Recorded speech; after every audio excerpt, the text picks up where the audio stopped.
I cross my legs when I sit. I cross my legs when I sit. I don't think there's any issue with men crossing their legs. I think the people that have an issue with men crossing their legs have an issue with probably their sexuality. And I would say to everyone out there, if you don't have a problem with your sexuality, who you love is who you love. And the important thing is that you're loving and making love. Have we started? Yeah. We were talking a bit before, Adam failed to do his job properly, we were talking about picking our noses in public, and you got caught last week picking your nose, didn't you? Again, I said in confidence and I was upset. I was hurt because, I thought I was doing a pre-pod pick. Yeah. But in fact, I was doing that's a thing is terrible. I was within the pod. Yeah. Yeah. That's, So I've got this thing. I'm doing it now. Actually, I think there's an element of Tourette's or something where, and I wasn't aware I was doing it before. Come to bullshit and being on camera all the time. But when we do social club upstairs, or up north or down here, I rub my nose all the time. Yeah. And I do this all the time and do that. I don't know what that is. I don't know why I rub my nose. It's just like a comfort thing. But people are picking up it's not itchy. No, sometimes it is really itchy. Right. That's tough, isn't it? But there's no way out around that. I've actually got tics. Like, I've been to the hospital and stuff about it. And all kinds. Yeah, tons of them. Really? Absolutely tons of them. They're all like facial tics and all like this. But what you end up doing is because I'm so aware of it, and the worst thing is that I'm always on camera, is that you find ways of them going underground almost, and they become part of natural movements that humans make. And I'm very conscious that I've got so many. I'm surprised that you've not, but editors realise it straight away. Anyone who edits any of our videos are like, what's that? And I'm like, oh, I've got tics. I went to the hospital years ago about it. I've got like a really mild form of Tourette's where it's not swearing or anything like that. It is just... Are you sure it's not swearing? No. That is all me. That is all me all the time. Yeah, so it's quite difficult to deal with, to be honest with you, but especially when you're on camera all the time. I've never noticed.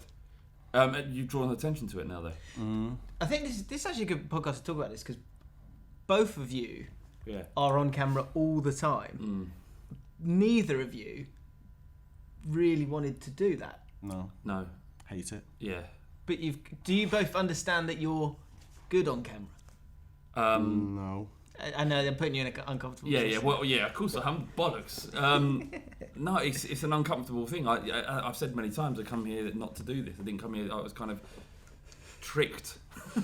But I'm grateful because it's allowed me to do things that I'd always look at people on camera and think, how do they do it? I remember one time when we was shooting a bit of content down here before I joined Ball Street, and you was doing an introduction to, it was like it was the William Hill predictor, and you was doing these pieces to camera, and I was sitting there thinking, how's he doing this in front of everybody? This is terrifying. Yeah. I don't even want to sit down and do my bit.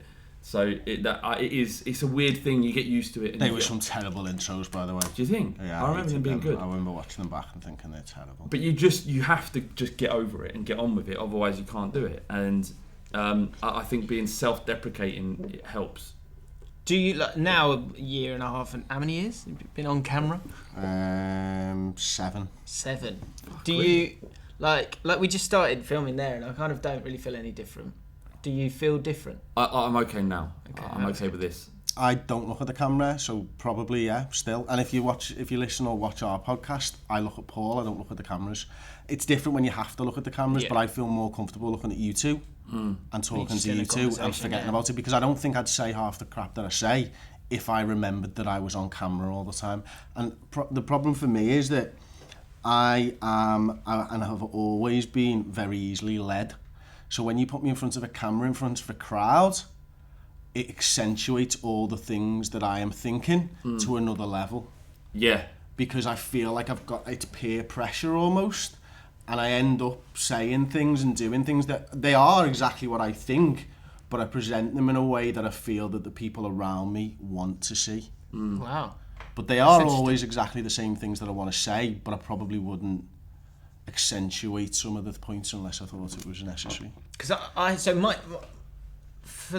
most of my career, I've had this weird thing where I wanted to be a presenter. Yeah, and I was working in TV, and I was seeing people do it, and I was seeing 3 cameras, but I was the other side of it. I was never on this side of it, and in live TV as well. And there were really weird moments where in my head, and the reason I like presenting is I did it once at uni, really stupidly quickly, and I just got a bit of a buzz out of it. I liked being part of the conversation. It wasn't anything else. Yeah. But it was weird that I spent most of my 20s wanting to do something that I wasn't really sure if I would actually like it if I was doing it every single day. Yeah. So it was a really weird, like, you're spending like a massive chunk of your life trying to be something or do something. And as I say, I never seemed to cross that line. And then after I left that last job, I did it. I got on the other side for like this panel show on like London Live or something. And I remember feeling it. Like you don't remember exactly what it is. Yeah, true. Well, no, I don't remember what the name of it was, but it was like a football thing. It was with Marcus Speller. And I remember thinking the anxiety of like being the other side of it's horrible of that camera. And then you sat down and you started chatting. And like you say, when you are just actually talking with people, you kind of just do forget about it a little bit, and then it was all right. But yeah, it's almost a like weird one. In my head, I think I would, if I was, if I looked great naked, I'd make a good porn star. But I kind of feel like... On what grounds? If he looks totally differently, I think. Yeah.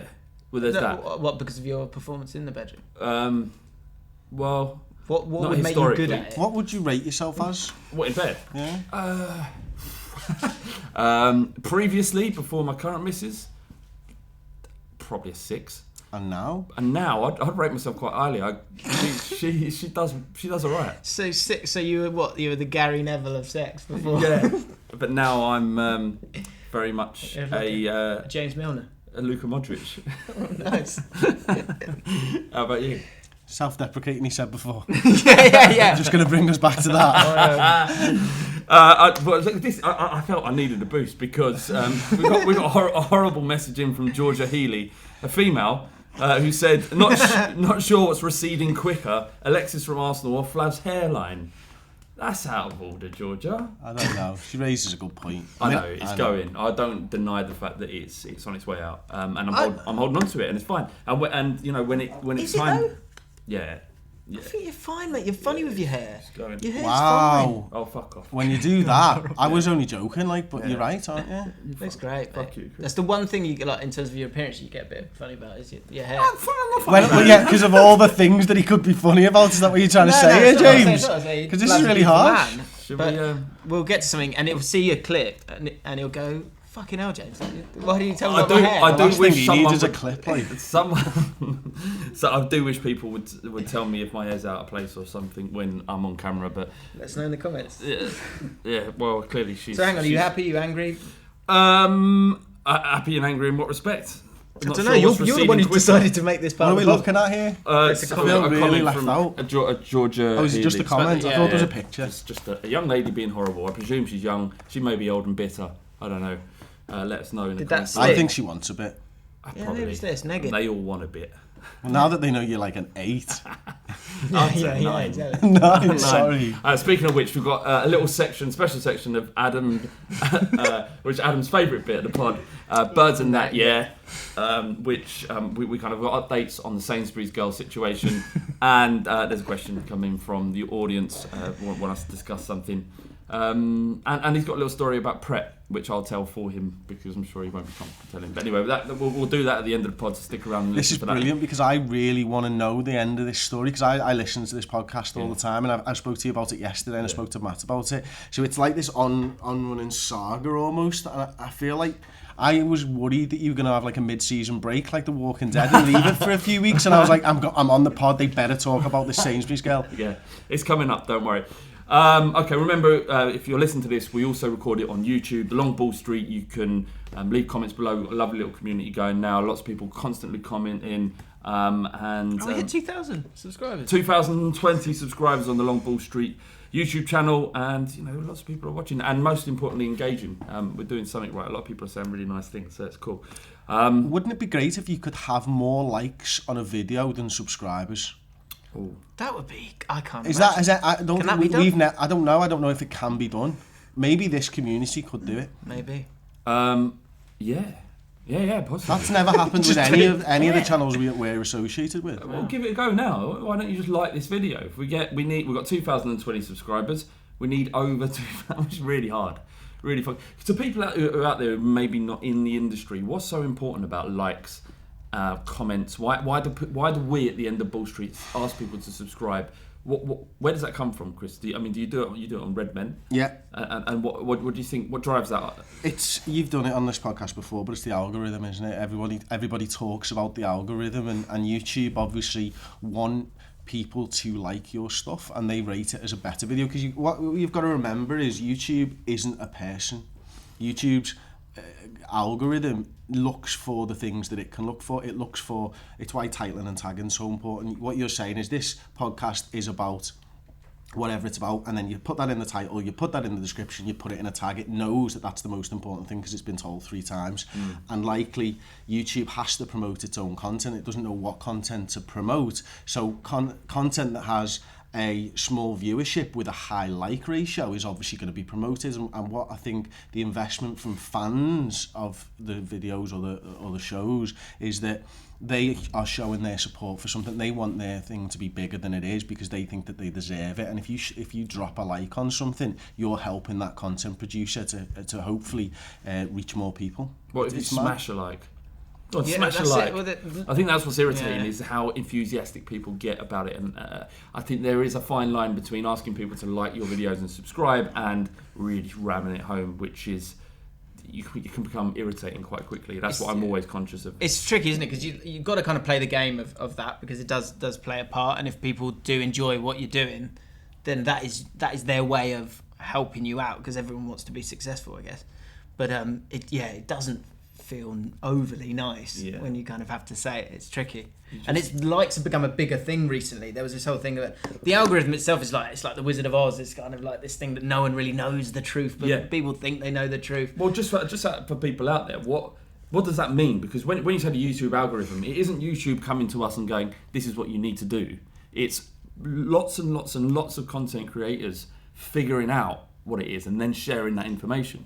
And then 6 months down the road, YouTube will change it again, which is massively frustrating, because it should be about creating good content, but actually it ends up being, how do we make this fit the algorithm? You know, I've got a story it can help you understand it, but my brother works for Sony in the European headquarters, and he's a planning and release coordinator, so he plans and releases all the computer games for Sony. And when a game is being designed to go onto a PS4, there are 192 or something ridiculous like this things that every single game that goes onto a PS4 has to hit, right? So, and it might be down to the rumble can't be more than 4 seconds if on something, and it can't be less than 3 seconds, and it's minute little details, and if it fails on one of these 192, and I don't think that's the right number, count, it will not go on to the PS4 until that has changed. And there's loads of these things throughout computer games that are there that there is no need for. It's like a consistency thing. It's a consistency thing that Sony plays on, and YouTube have the same sort of ideas around how their content should be manufactured and what good content is, and it's a checklist of things, and all of it matters. This is the thing, and it's weighted slightly differently, and it might be weighted towards likes, and it might be weighted towards audience retention, but ultimately it's about YouTube being able to find the videos that people enjoy and promote them to other people who might enjoy them. Yeah. And I guess if YouTube told everyone what the algorithm was, everyone would be doing it, and regardless. But it takes away from what we set out to do, and that's what annoys me about it. Because I didn't set out to start begging for likes on a video when we started them. I don't want to have to think about the title before we make the video in some instances, but it's all stuff that you have to do. And ultimately, for me, sometimes it takes away from what you enjoy doing, because then you're having to tick boxes, and I hate ticking boxes. And so today, like Chris is down here today with Paul, who unfortunately can't join us, to talk about our kind of Bull Street's content and what the Bull Street Network's content and how we can kind of move forward. And there's a phrase that gets used a lot, is that earn the right.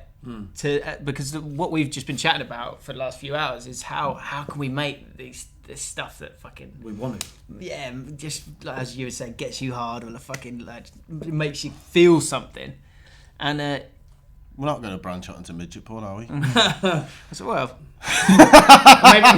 maybe that's more my genre, being the little one. It's a niche. Yeah, I've got that. I can fantasise every time I see Jimbo. Jesus Christ. But that is the weird thing about the world we live in now, is that you got to put is the midget porn is not higher up on the algorithm. No, is that there's a balance that we have to, that Redmen have to do, that Ball Street have to do in terms of the content that you make, so that you do tick boxes, and then there's the odd bit that can. Well, not the odd bit. Hopefully, it'll be more and more as time goes on, that we can create stuff that football fans are, so excited by. Yeah, it's like the education system. So many people are using YouTube. So many people need to be educated that there needs to be a blanket way of categorizing all of this stuff, and there has to be an algorithm. Otherwise, YouTube would be it would be chaos. You wouldn't be able to find anything. You wouldn't be able to find good content that you don't know exists out there. So there's pluses and minuses, but as people that work in the industry, it's very frustrating at times. Okay, so there was this big thing about, the Checkatrade trophy. Checkatrade.com. Right, yeah. So yeah, exactly. There's this big. It was the EFL Cup. What was that? Was that Dutch? I was trying to harness my inner Scouser. Oh, nice. What are the roots of that? The Scouse accent. Yeah. Well, I think it was because before like the train lines and all that type of stuff, Liverpool was very much out on its own, and it was a port city, wasn't it? So we took a lot of accents in from around the world and stuff like that. But from England, we were cut off by mountains from a lot of the other big cities and stuff, and it was very difficult to go to. So once you're left isolated, I think you end up with a different speech, and you can look at that across the country because they all end up with these different things. But Liverpool one's rather weird. But it is what it is. If you take the black countries, that's weird as well. Geordie's weird. There are a load of these weird accents. It's just that I think ultimately we talk quite quick as well, and I think sometimes that can be difficult, but we think fast, so that's why we talk. Do you know the only one that isn't weird? London. And Surrey. Surrey's boring, isn't it? So the Checkatrade trophy, much maligned, lots of people hate it. The attendances across this, it was essentially under 23s. Anyone in the Premier League only could play an under 23 squad, and if they decided to take part. Spurs didn't, Chelsea did. It's the PL2 clubs. Yes, but full strength teams of other in lower divisions, they can take part. Well, they were forced to take part as well. There had to be 6, I think, from your squad from the Saturday that played in that tournament. Yes, there's a lot of anger around it. And anyway, look, Coventry are playing at Luton, I think, in the final at Wembley. Oxford, in the final at Wembley, and Coventry have sold reportedly 43,000 tickets to this game. That's huge. And then you think, well, what are they doing? Because Coventry are they're in the mire at the moment, and they're massively under. The club's potentially going to be ripped apart. Sisu are doing a terrible job in running that club. Certainly not for the fans, and very much as the investment opportunity that they saw it. But their fans are kind of celebrating this cup final that's very bad, or are they? Because their fans have come out and said, actually, this is a protest against Sisu and showing the world this is the club that Coventry could be. 40,000 people at Wembley at a cup final if Sisu weren't fucking it into the ground. I just wonder how you feel about that. Are they wrong to target the Checkatrade trophy, or is it just an amazing opportunity because it's the only one that we're going to get at Wembley? I think the second, really, because I think they need to make the situation that they're in, and the hatred of the fans towards Sisu means that they need to make themselves heard as well, because they're in. We talk about it all the time in the office. The Premier League clubs get all the attention, and none of the other clubs do.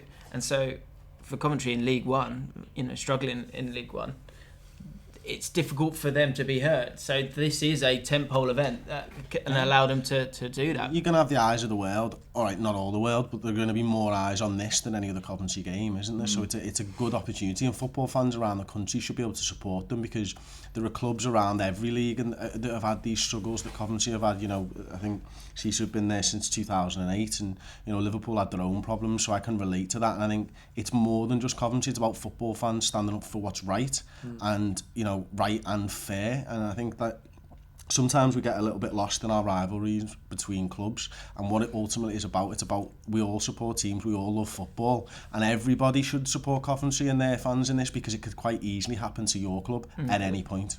And also in terms of making a point, that's a huge amount of people, a massive amount of people, and it looks even bigger in that kind of tournament where, I don't know what Luton will be doing, but I think the majority of clubs who've had to play in that tournament have hated every second of it, and mostly fans have boycotted it. The attendances have been embarrassing. So a bit like the Europa League, then, is it? A little bit like the Europa League, yeah, exactly. Not as hated, but yeah, I think it's a great opportunity. Also, there's not going to be another opportunity where you're going to be able to get that amount of people into one place. Yeah. So I think they've got to do what's right for them to make a point. What would be amazing if there was some Oxford fans in the Coventry end? That would be Luton. Good. No, Oxford. It's Oxford. Oh, fuck, was I getting it wrong? Yeah. Oxford beat Luton in the semi. Oh, great. I'm sorry, I'm getting Oxford. confused. Boys. Sorry. Boys. Hang on. So right. So it's Oxford. Yeah. Right, sorry. It's Oxford. Either way, I want Oxford to win. Yeah, that'd be funny. What do you think about it, Flav? Because you've heard what we talk, what we think, but I'd be interested. I think it's in an what you amazing opportunity for Coventry. I think that ultimately they need a platform for people to care about this. We made an episode about this very issue, Sisu, on Social Club, and Ball Street try and be a company that does care about the plight of some of these smaller clubs. And Coventry are a big club in their own right, but that video didn't do well. It was viewed by around 3,000 and 4,000 people. That's, for a social club, is terrible. Maybe 14,000 less than what you'd expect from a good video. So we understand that not enough people care about this, not enough football fans care about it, and Coventry have to take these opportunities where they come. And so I think it's a fantastic thing. And actually, I don't think they would rate the Checkatrade Trophy very highly, but and they may make that the world well aware of that when they're there. But If you're Checkatrade, you're delighted, because it'll probably take the heat off that a little bit, and no one gives a shit about Checkatrade Trophy, more so than ever, because it's something that clubs have been forced to take part in. Well, we've mentioned Checkatrade 7 or 8 times. Yeah. People's going to be stuck in people's heads, and they are. But did you see the way they reacted to fans kind of talking about the competition with saying they were going to boycott it? Checkatrade came out on Twitter and said, "Are you real fans or not? You're going to go and support your team or not?" And you're like, "Give me your money." For a company to sponsor a trophy in a football competition and not understand football fans at all is alarming. But then again, we're talking about it, and it will get in people's heads. And when someone needs to check a trade, I don't know what that is, but when they need to do that, they'll probably use that word. Plumber, stuff like that. I'm just telling them now. Good. For fuck's sake. Okay, so there was an interesting story came out of Man United and Man United fans when they went to play Rostov this week, and in the Checkatrade, no, in the Europa League, same thing. And was it this week or last? Last, I think, wasn't it? Yeah, last week. What day are we on? Tuesday? Yeah. Fucking hell, struggling. Last week. So Man United paid for the visas of all the fans to go to Russia. So it costs £120 to get a visa to go to Russia. So if you, as a football fan, you're paying for your ticket, you're paying for your flight, and another 120 quid on top. It's a lot. So I don't know. Man United fans paid for that. I think when we played in Russia, I'm not sure Spurs did, but it's an interesting way to collect data on your fans, isn't it? That actually. What, to put the money on them? Yeah, I should have probably got enough data. Yeah, probably. I just think that a lot of this type of stuff is about data capture.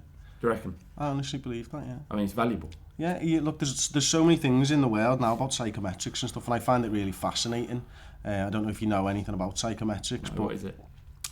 It's an offshoot of psychology, whereby the Brexit campaign, and it's all to do with your bubble online that you essentially trapped in. Yeah, I do know about it. So the Brexit campaign used a company from Cambridge, I think it was, to run their campaign, and it was all based on psychometrics, and Trump used the same company, and now everybody thought that Clinton would win the election. The polls all said this, but what Trump did is he spent less money on television advertising than any other president-elect in the history, but what they don't realise is they were using these stupid little bullshit Facebook tests like, what type of ant would you be, and all this, and these are all psychometric tests, so they're collecting these data about you on Facebook when you think you're just filling in a stupid little survey and all this, and finding out information about you and what type of a person you are. And Trump targeted ads individually to people on Facebook, and he wouldn't just target the people who he would think would vote for Trump, he targeted people who were on the fence so that they didn't vote for Clinton and forced them to no vote and stuff like that. And this is all psychometrics, and this is, I find it fascinating because when the Brexit thing came around, everybody that I spoke to said was a categoric we're staying in. And it was such a shock to me, but you don't see targeted ads on people's Facebook because I don't go on your Facebook, so I don't see what they see, and I don't see the people who would vote out and stuff like that. And it's all about this, but all this data capture is massive big companies pulling in one direction for entities that are much bigger than I can comprehend. Wow. That is terrifying. Have you seen House of Cards? Yeah. Because that's essentially what happens. I don't want to spoil it. But it is exactly what happens in House of Cards. Go for it. Fucking terrifying. What are we doing? What are we doing here? Talking about football. It's crazy. Should be blowing up fucking companies and get people in a bubble. It's mad though, isn't it? And like, you know, this is the thing. I know Manchester United have done a good thing, and I'll be honest about it. Look, okay, yeah, Manchester United, £120 for the visas and stuff is great, but what they're doing with the ticket side of things, you know, making people collect their money with their tickets with IDs and all this type of stuff is terrible. Like that. So it's like it's a slap and tickle. Yeah. So there's two. Why do you think that's terrible? Because it's everything that's it's total modern footy, and I hate modern footy. I mean, what you just alluded to was the in order to pick up an away ticket at Man United, and Man United's away ticket's like a hot ticket. Everybody wants them. There's loads of people that are interested in going away to United, and notoriously difficult to travel with United away. So they've introduced new rules where you can only pick up tickets with ID. But the most important thing is that if you fail to pick up your ticket, you can get banned, and there has been people that have been banned before. So there's this kind of, it's almost I can't think of the word, but it's become so regulated about how you can actually go and watch your football team now.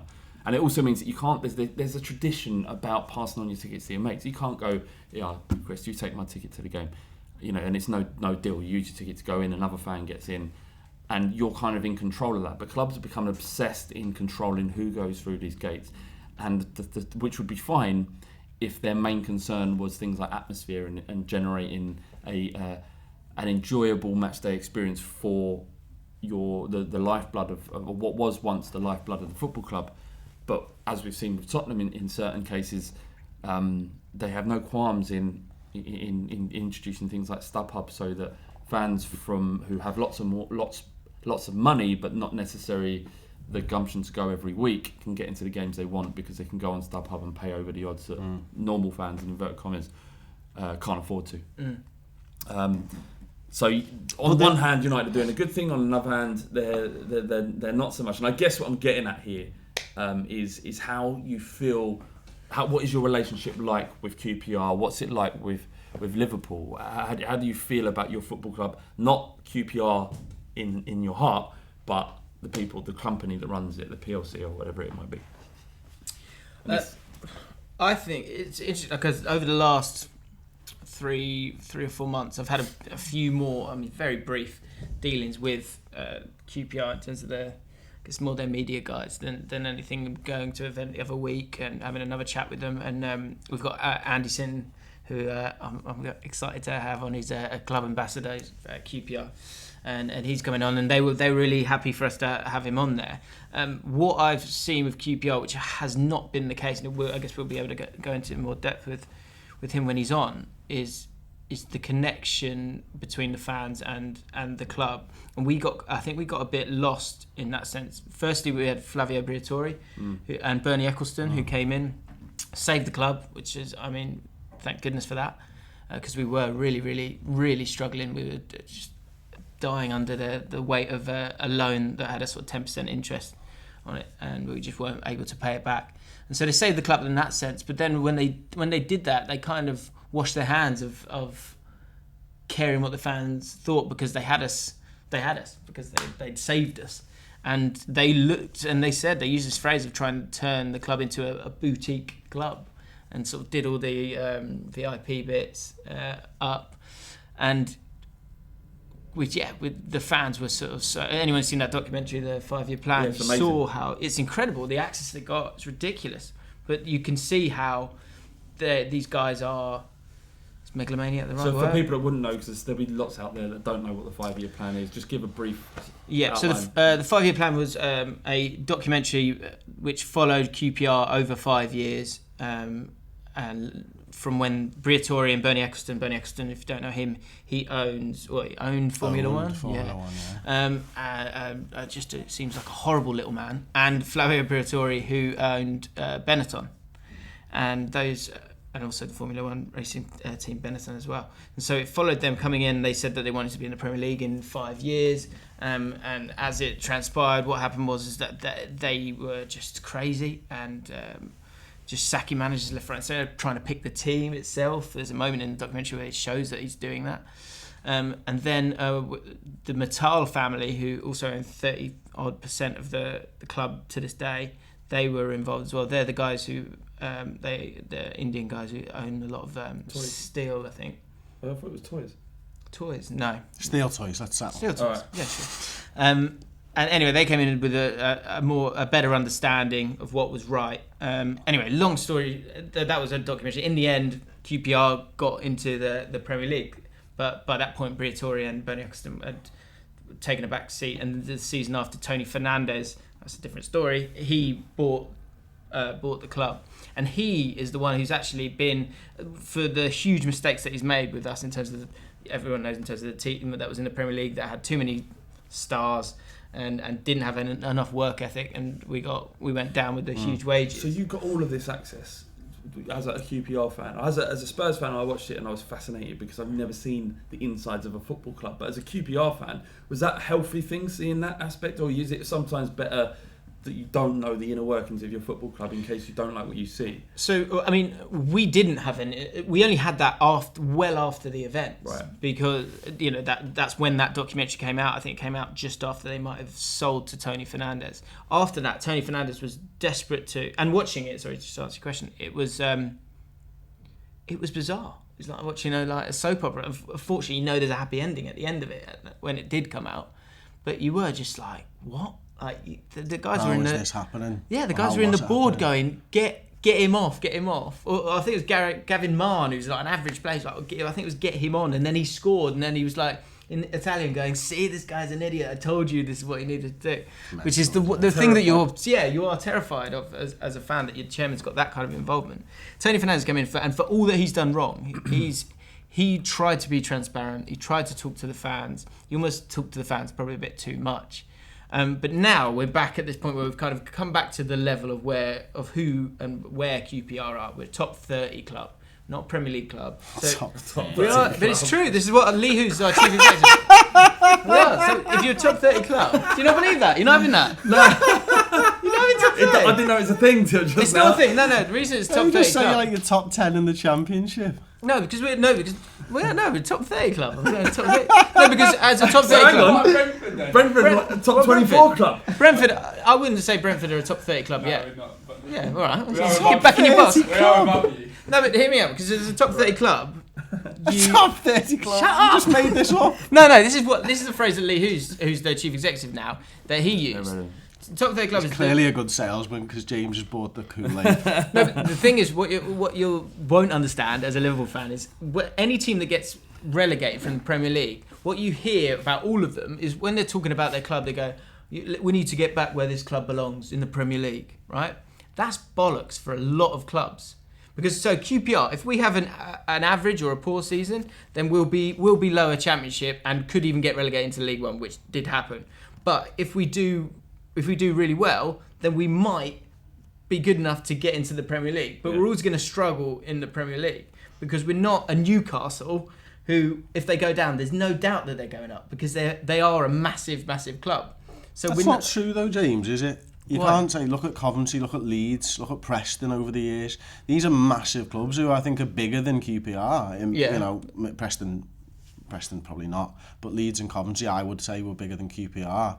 Now, and then you can look at some of the other sides like Stokes, who made themselves a Premier League club, Bolton, who made themselves a Premier League club for a long time, and it's about ambition, isn't it? Yeah, but the fact is it's about being understanding of where you are, and not you can be ambitious, but you've got to be smart with it as well. There's a reason why Stoke did so well. Stoke were in League One. They beat Brentford in the playoff final and then went up and did it properly, got Pulis in. They've got a great chairman there. They're a well-run club. And then they did it again. And then when they were there, they didn't play great football, but they've slowly moved themselves forward. So are they still a top 30 club, or are they a Premier League club? I would say the way that the money is in football and the attendances they get, I would say they're a top 20 club. They're a Premier League club.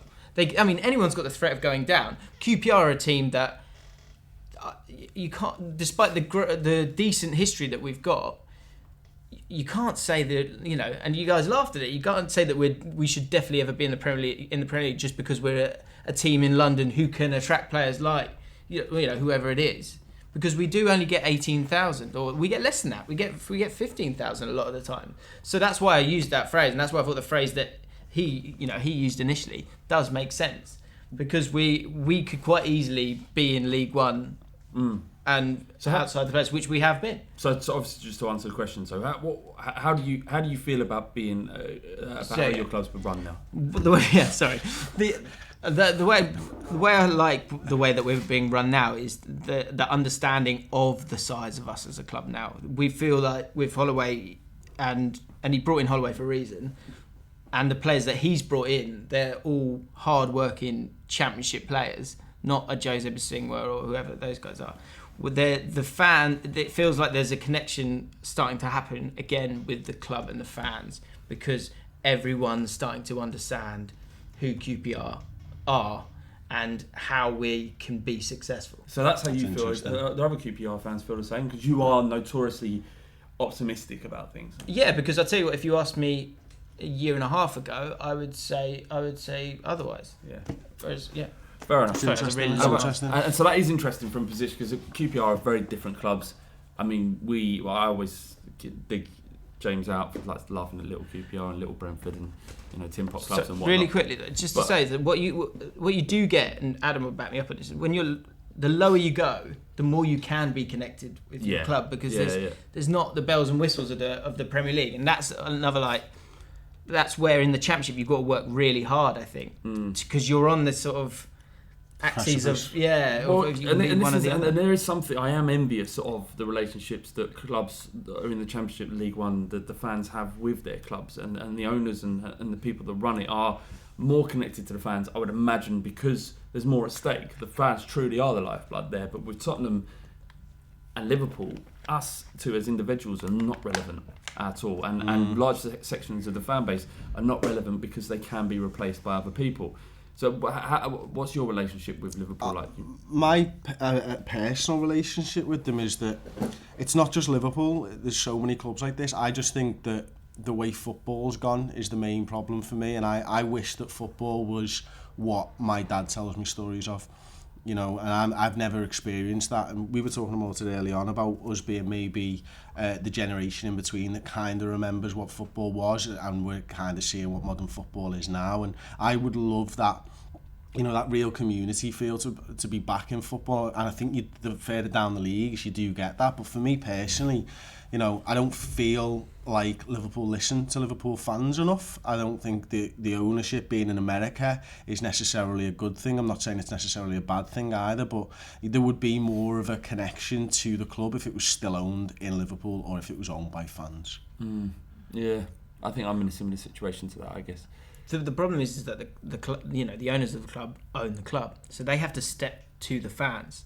The fans are the kind of waiting to be involved, to be invited into the party. You're right, but there's got to be, whoever your owner is, there's got to be an understanding of the people of the city that they own that club of, if that makes any sense. You know what I mean? That's exactly my point now with QPR, is that they're starting to understand that. We went for it, and we went too big, and there wasn't the strong roots of a small family club that is QPR, and now we're kind of getting it again. Adam, you're quite pleased with your Brentford owner, aren't you? Yeah. I'd say he is a Brentford fan, has been for like 30 years, grew up near it, so he obviously gets the fans pretty well. Yeah. And see, Liverpool, have appointed a new chief executive, and his name's Peter Moore, and he was the chief exec of EA. He did a lot of the gaming stuff with them, but he was born in Liverpool and is a Liverpool fan. And if you go back, and he actually follows us on Twitter and stuff, and if you go back and follow his tweets, he was living in America, out in California and Silicon Valley and all that, but he would tweet at 4 a.m. their time as he's watching Liverpool games. Yeah. Now that to me is a step in the right direction. Yeah, absolutely. Yeah, because you need people that are going to get it. It's a shame Matt's not on the pod this week, because we had a great question about the business, but it links the business and football. It links directly to this, and it's quite long, so I'm going to try and do it justice. But the shocking thing is that every business that tries to market itself would love to turn their customers into fans. In fact, that's usually at least a chapter in every marketing book written in the last 20 years. We keep being told that football clubs are new businesses first and foremost, and yet despite the fact that most of their customers are fans, and fiercely loyal and vocal fans at that, a dream come true for any other business, football clubs and leagues appear to be dead set on turning their fans into plain customers with barely any passion left for their clubs. It's paradoxically stupendously idiotic. That's a great comment. It's amazing, isn't it? I don't know what to say to it other than that he's nailed it. It seems bizarre. That's Paul G. Left in our YouTube comments. Bizarrely poignant and poetic for a YouTube comment. But he nails it. I don't want to add any more to it. I think that's it in a nutshell. It's really. bang on, yeah. It's definitely a thinker. I'm going to go away and read that comment after this again. Yeah, definitely. Yeah. It's massively interesting though, isn't it? Because he's so right. It's that, but is it easier to cultivate fans or customers? And when you're talking about people from other countries and other cities and other continents, at that point it's easier to cultivate customers than fans. Yeah. You don't get that fandom until they've been a customer for a long time. So maybe the football clubs have taken this blanket approach to it, and they can spend their money on one thing, and what they've done is they're going to increase their customer market share rather than their fandom. Maybe the cost of true fans is a lot more, and maybe long term those customers will turn into fans. I don't know. It's a really difficult question. I wonder if there's a link there back to what we were talking right at the start with the algorithm bit and the balance that we, in terms of us making the content that we're making for Ball Street. You're trying to.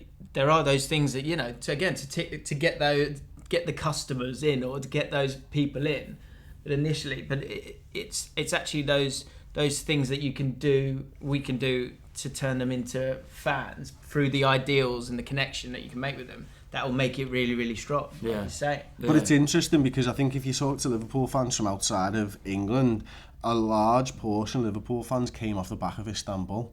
And that's just because of the age of them and stuff like that. I'm not that saying moment in 2005. And that was all based upon the team and the fans being one, and that incredible rendition of "You'll Never Walk Alone" at half time, and that standing up in the face of adversity and stuff. So it's actually the fans that increased the fanship everywhere else, not the football club. And maybe the football club should go back to thinking about matters on the pitch more, and the fans will follow. Whereas I think they think too much about the commercial aspects, because Manchester United stole a march on absolutely everybody, and they have to.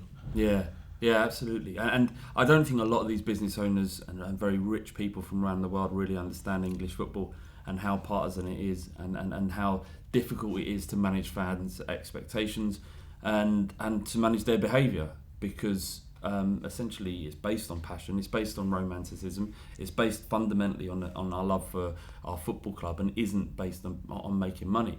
And we'll pay money hand over fist to go and watch our team play, but we become harder to please and accept what's happening because of that money. I absolutely hate that. You're over a barrel. I hate the fact that football fans, and I've said this on our own podcast, football fans want to be treated as fans, not customers. Yet the first thing that football fans, I'm not saying all football fans, I'm not saying you two or me, the first thing that they do is point to the money that they've paid to watch.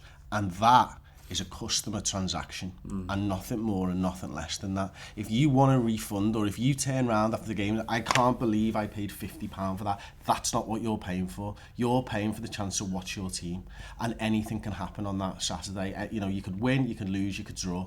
They're the three things that you're paying to see. Yeah. You're not paying to see Liverpool win. You're paying for the opportunity to watch something happen on a football field. That, absolutely true, and that is almost beautiful, because that is the purest way to approach a football match, and it's why the level of expectation of some fans is insanely high, and they're almost disappointed before they walk in, because they aren't about to watch a 6-0 drubbing.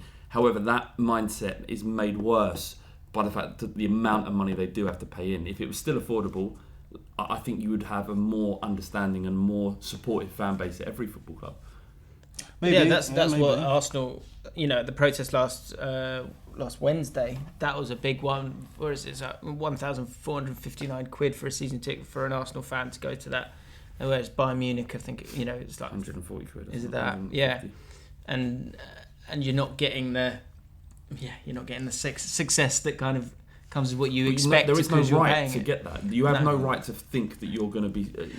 I think that's really, this is something the other way around. I guess it's, maybe you guys haven't got it completely, but the difficulty of success being, the difficulty of being a fan of a big team, and it being, like we talk about, I always hang my head when people don't give a shit about the FA Cup anymore, because I'm just like, wow, that's still like right up there and it's amazing.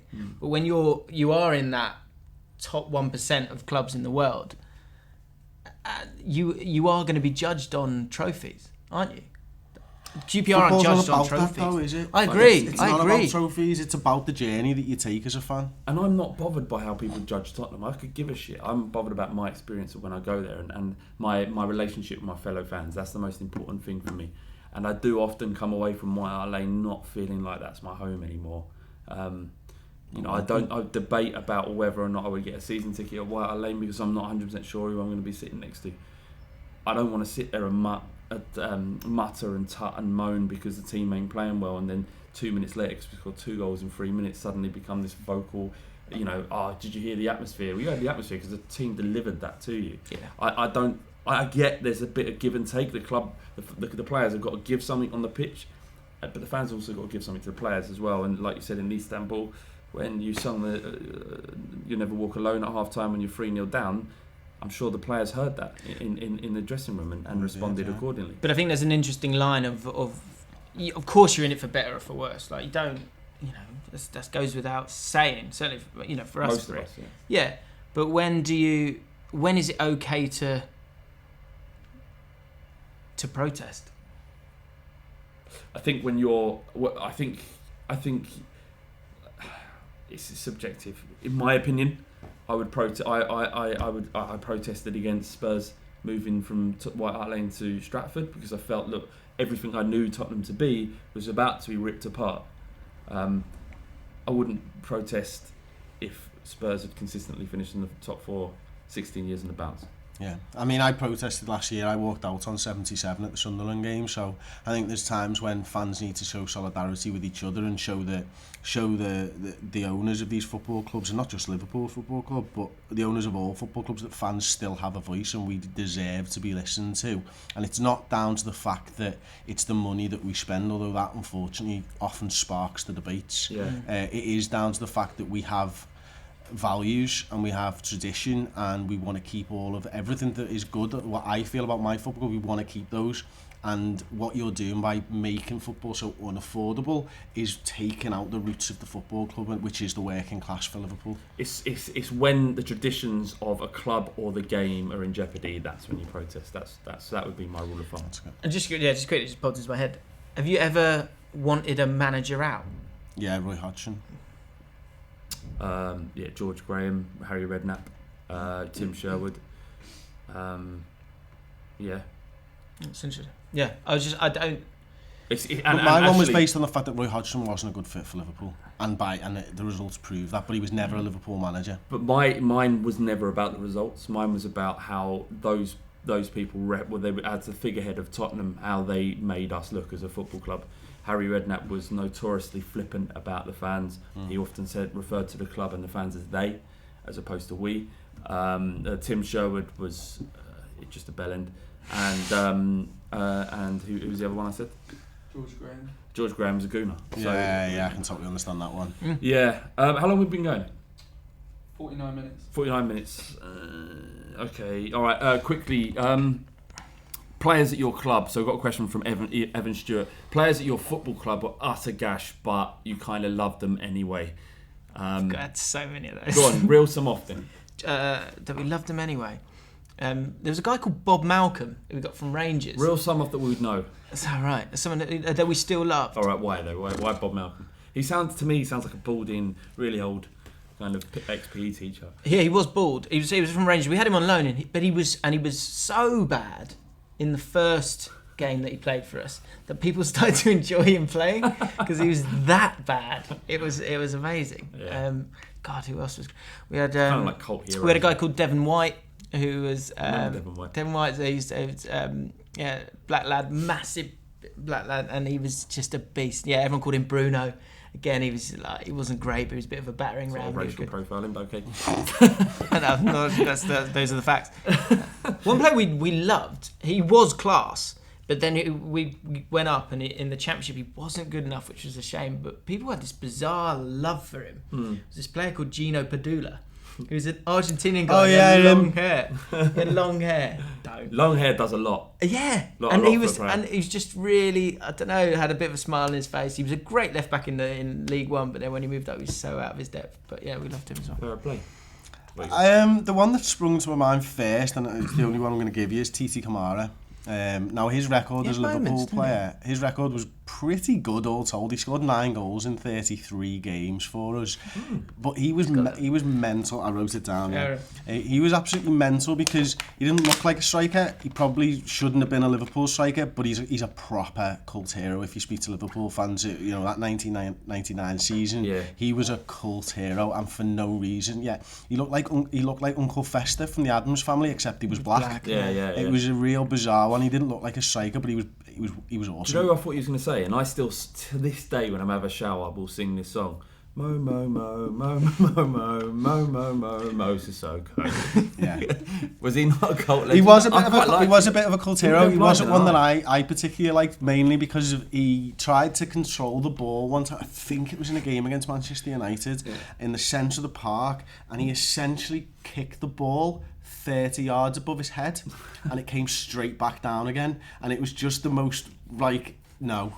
You can't do that on a football field, what I mean? He was alright though, wasn't he? He was, yeah. He had a. If I remember correctly, he had some kind of an eye injury, and he had to give up football. Blind. Yeah, he went blind in one eye. Yeah. He went to Juve, didn't he?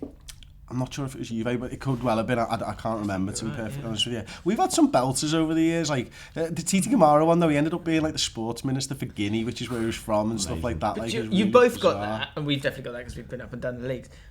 Those guys are great. Those Igor Bishkans, those Jimmy Traore's, they're great. It's great to have those guys, Yeah. Not just quality all the time. It's kind of interesting in that. You enjoy them once they're gone. Yeah. Yeah, kind of thing. Yeah, that's true. But Stefan Freund's a massive cult hero at Tottenham. Very average Champions League winner.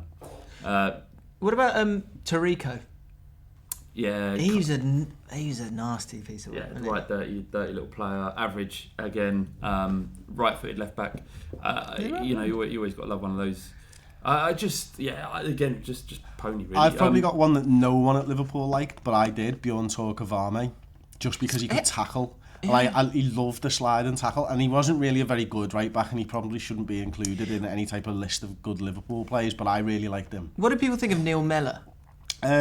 Arsenal. Do you remember that goal against Arsenal? Do you know what? Fair play to Neil Mellor. He's actually a really good co-commentator. He is, now. Yeah, he is good. He is really good. He went on to just did relatively well for Tranmere, didn't he? Preston, he was at. Preston. And then he got injured, Oh, maybe I was wrong.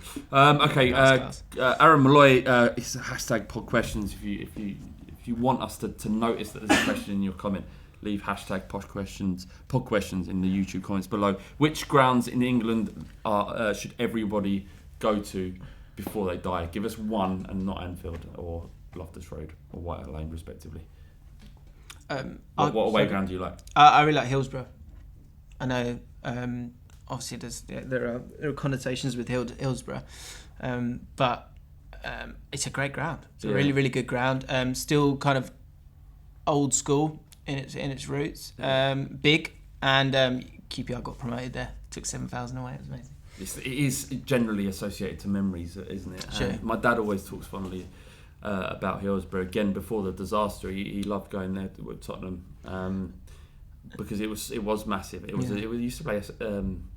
It used to be a major. I mean, Sheffield Wednesday were a major club at the time. They were one of the stadiums for the Euros and obviously semi-finals as well. And I went to uni in Sheffield as well, so I went there a few times. Actually did a bit of work experience there during my degree, and they apparently, so in the home end they have a microphone and speaker, so that when the home fans are singing, goes into the microphone out the speaker, so that they're louder. Yeah, that's cheating. On the other end, it's cheating. It's quite clever. What you got, Chris? Was it Premier League? Yeah. Do you know any in I went to see Northern Ireland versus Liechtenstein in Stade Vaduz in a European qualifier. Why? Because I love football, Flav. Right, of course. And I was already in Liechtenstein at the time. And that stadium was brilliant because we got to sit in with the Liechtenstein fans. They got hammered, I think it was 4-1 by Northern Ireland. And I got to see Northern Ireland fans, which I wouldn't go to an England game or anything like that because I'm not about that. But to see Northern Ireland fans completely take over one end and just go absolutely mental. And great fans.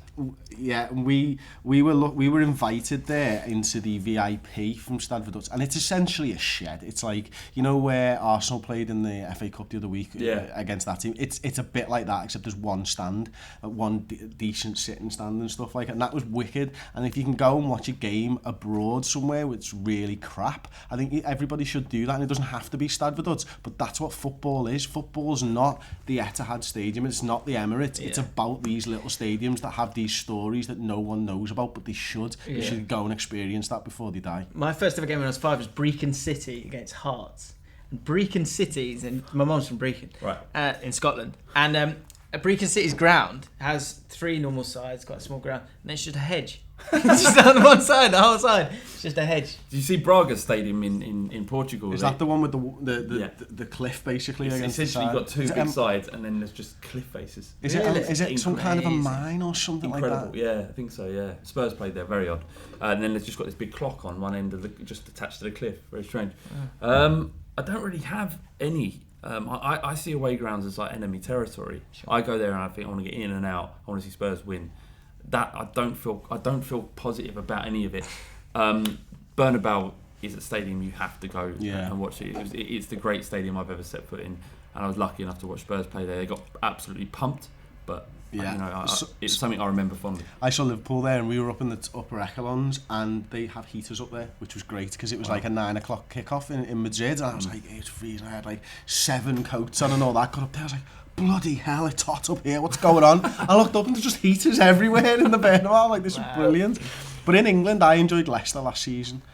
You know, Leicester's an away game was really good, especially that season, because they give you these like little paper clackery things. And most football fans are against artificial atmosphere, but you know, like you said before, you don't like going to football games and muttering and arms folded and all that shite. But what you can do is you can clap, and if you give someone the opportunity to make a little bit of noise that they're just essentially doing this, it's a massive boost to your team, and it's good to see that type of stuff. For Leicester, that worked really well. They all, because the fans seem to buy into it. I know Jack, who's on the podcast last week, which you should listen to and watch. It was brilliant. The Combine Classico had me roaring with laughter. And he said he said it was an absolute disaster because they tried to do the same thing, but people didn't all buy in. Did they just bung them on the pitch and shit like that? I think so. And Fulham, I went to Fulham away this year, and they had zero atmosphere at Fulham, and it was pathetic.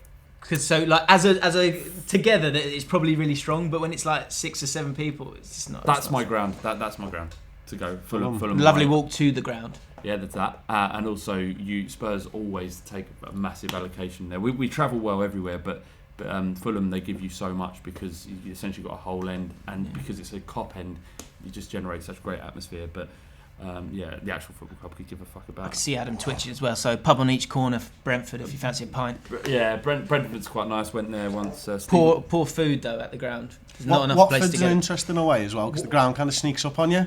And like when you go there, it's like, where's the ground? Oh fuck, there it is.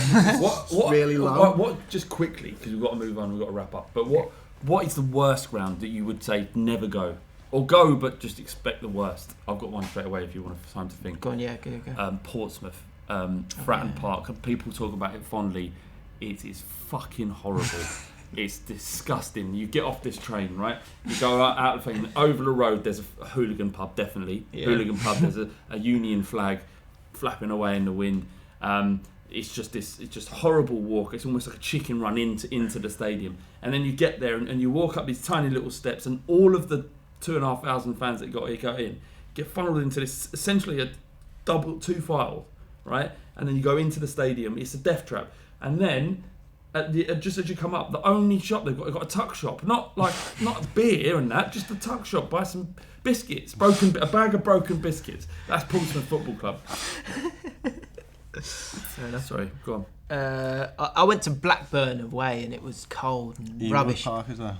Yeah, and all the fans, to get out, they walk out right on the front row. It doesn't look good, like if you're watching a game, if you're watching them on Sky, you can see them going out. Yeah. I mean, it was third round of the FA Cup and it wasn't full, but... Did you lose that one? Yeah. I don't know, really. I like it all the different ways for all different reasons. Like, there's, the Etihad, I don't like the idea behind it, but we beat them 4-1 when I went there, so I don't know, I'd struggle to answer that, if I'm honest. No, sorry, Reading. Reading, yeah. The worst. Why? Yeah, I didn't like Reading. It's so hard to get to. It's not even in Reading. It's like an hour outside. So you have to get the bus out there. That takes like an hour. It's not an hour outside. It is. Is it? Yeah, I went there. Public transport. I had a few beers, but I don't remember it being an hour. Yeah. We got a cab in it, Moneybag, so nothing to me. Reading is pretty soulless as well, isn't it? I've got a question for you. Stole our kit and our name. If you weren't doing Redmen TV or the whole online thing, what would you be doing, Chris? Probably still managing a restaurant. I was an area manager for 3 Mexican restaurants. So yeah, it's not really cool, but yeah. Do you still be doing that? Probably, yeah. I'm a sucker for just doing fucking the easiest thing. Yeah. And yeah, I was doing that. So you've explained that to me though, and it sounded. It's a lot harder than you think. Like, it Sounds shows like a how lot of work. organised you are as a person when you explain that to me. Chris is the most So switched on, organised person I've met in football media. You need that. that. Yeah, you are. What would you be doing? Be back in telly, I guess. Oh, it's not shit. Yeah. He's running 3 Mexican restaurants. Well, I've only done that. I'll just go back to I've telly. only done that, so I don't know. You'd end up in Portland. Manual labour, probably manual labour. Cape on. Gardening and that. Gardening I is dunno. manual labour. I don't know. What would you be doing, Flav? I'd probably still work in my old job, working with kids that threaten to stab me every day. It was great. Yeah, TV's tough. Yeah. Okay, so it's time that everybody's been waiting for. The big moment of the podcast. The only reason I actually do this shit is for birds and that. Yeah. So obviously we're well aware that Adam's a strapping young lad, a delight for any woman. Any parents be grateful to see Adam. He's got the height, he's got the stubble, he's got the looks, he's got the intelligence, he's got the Twitter account. Self-deprecating slightly as well. He's got it all. He wears a ring. He's a woman. Currently, and God bless him for that, because he hasn't got a woman. If he did, we'd have no stories to tell. Adam, isn't Tinder easier than this shit? We've talked about this. He was on it, but he's just sick of women talking to him. Yeah. Do you like women, Adam? Oh, another 50 matches. Do you like women? Yeah, I do like women. But you just don't like them talking to you? I just don't like Flav talking about it. Anyway, so we've set Adam the task of going up and talking to Sainsbury's girl. So Chris loves Sainsbury's girl. Chris actually went hunting for Sainsbury's She girl wasn't before. there. I wouldn't say we went hunting. No, I did. Just had to see what we she went looked like. hunter-gatherer on her ass, man, and we couldn't find her. So we basically walked around all the Sainsbury's. We walked in and we were like, no, not here. In case it was her. Checkouts, no. Okay, we'll go to the meat at the end or the bakery at the end. So we went down to the bakery. No, we walked up and down pretty much every aisle. She wasn't there. We went all the way along the checkouts. She wasn't there. And then we went and bought a sandwich. In your mind, don't say what Sainsbury's girl looks like, but in your mind, what does Sainsbury's girl look like? Okay. Within the realms of decency, because yeah. And what's her backstory? This isn't Redmen. she's got lovely legs. I think I think her arse is like outstanding. Right. I think she's blonde. I think she's around 5'8". Well, it's a bad question, but you're allowed to enjoy the look of someone. Yeah. A fictitious person to a point. Is she fictitious? No, she's not. I think she's really into interior design. That's what she wants to get into, and she's just working into Sainsbury's at the moment. And it's fine, but if she hates doing art, is she young as well? She's at college. I think she's at college. Oh, well, that changes things. Like 16, 17. No, she's older than that. She's early 20s. She's Adam's age, definitely. But to the point, right? Is I said, Adam, you went, yeah, I saw her. She ain't all that. Ain't all that. What now for? This is the woman you described as a rocket. She is a rocket. very pretty. How tall is she? 5'8"? She's quite She's little. Let's stop giving this away because people go looking. Because everyone around the world's going to know who Sainsbury's. What's her skin tone? Stop fucking giving shit away. All right, enough. That's enough. No more describing her because she need never know about this shit. All right, but Adam, he ain't interested, which is amazing because she is very, very, very pretty, and Adam clearly thinks he's above her. So what colour hair? She's like 6, I think, in Adam's head. What colour hair she got? She's blonde. Nice. Right. Move on. So as one door closes, Flav. Yes. Does another door open? Is that what this is about? Because that's the end of that. We need to find another attractive young lady around our area. Let's not give away the area we're in as well. But Anon, he's going to be massively disappointed. He says scenes when Adam pulls Sainsbury's girls and starts a loving relationship, only for her to find this, which is amazing. She'd be delighted, wouldn't she? What have we said that's been bad about Sainsbury's girl? Well, because I don't know. I just said she wasn't that fit. Oh, right. Yeah, that's not helpful, yeah. Yeah, but if he's not interested, he may as well let her down. I dread to think the women Adam gets to spend time with. How many dates do you go on a week? 4? No. One. One a week? One a week? Are you mad, son? Casanova. One a week? Recently, 1 a week. Right. Babe, it's relaxed now. It's He's not so like a big thing that you work up to. Yeah. This is the thing. I had like a 3-year dry patch, and you're 1 a week. Not messing around, London. We don't all look like Adam, unfortunately. Tom Rose said, I'd rather be James's bit on the side than Adam's piece of meat. I appreciate that very much. Thank you so much. It's nice because Adam gets a lot of attention. But what about Flav? You're a beautiful man. And people need to let him know that in the comments below. All right, last thing was the nice things people have said a part of the pod, which I don't usually do, but this is really nice. From Masal S, he says, you have no idea how much this pod and the network means to fans outside of the UK. Cheers, lads. What a lovely thing. That's nice. Beautiful. It is. And also the end of the pod. Have you got anything to add? No, I saw a stat the other day that in terms of people who are interested in the Premier League, there's like in Europe it's like 68 million people are like into the Premier League or watch it or whatever. In Southeast Asia, it was like 249 million. Wow. That's the thing I think we do probably forget sometimes. The fans. There's so many fans outside. Huge. I mean, they did an amazing job in globalising our sport. 12 million people on average watch a Premier League game. How many do you reckon watch the Liga? You probably know the answer. And guess as a guess. 4. 2. Not bad. 2. Really? 2 million. So anyone who says tin pot league essentially. All right.